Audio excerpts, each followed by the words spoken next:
இப்பொழுதும் ஜெபிக்கலாம். அன்புள்ள இயேசப்பா, இந்த நல்ல வேலைக்காக சோத்திரம்ப்பா. இந்த நல்ல வேலையை தந்தீரே முக்கு சோத்திரம்ப்பா. இந்த நாளை ஆசீர்வதிப்பீராக, இந்த நாட்களை ஆசீர்வதிப்பீராக. எல்லா காரியத்திலும் கர்த்தாவே உம்முடைய ஆசீர்வாதம் உண்டாகும்படியாக ஜெபிக்கிறோம் அப்பா. இந்த மத்தியான வேலை உம்முடைய சாயங்கால வேலையில் இயேசப்பா உம்முடைய கிருபை இறங்க வேண்டுமா ஜெபிக்கிறேன் அப்பா. ஒவ்வொரு நாளும் உம்முடைய கரம் பிரவர்த்திக்க வேண்டுமா ஜெபிக்கிறேன். நான் உன்னை ஆசீர்வதிப்பேன் என்று சொல்லியிருக்கீங்க.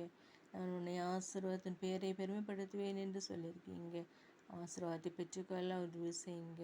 நன்மையும் கிருபையும் கருணையும் தொடரும்படியாக உதவி செய்யுங்க. சாட்சியுள்ள மக்களாக வாழ உதவி செய்யுங்க. நல்ல கிருபையும் விசுவாசமும் உண்டாகட்டும். அன்பு பெருகட்டும், விசுவாசம் பெருகட்டும். ஆண்டவரே, உம்முடைய நல்ல எண்ணங்களால் நல்ல சிந்தனைகளாலும் நடப்புங்க. ஆசீர்வாதத்தை பெற்றுக்கொள்ள உதவி செய்யுங்க. இயேசு நாமத்தில் பிதாவே, ஆமீன், ஆமீன்.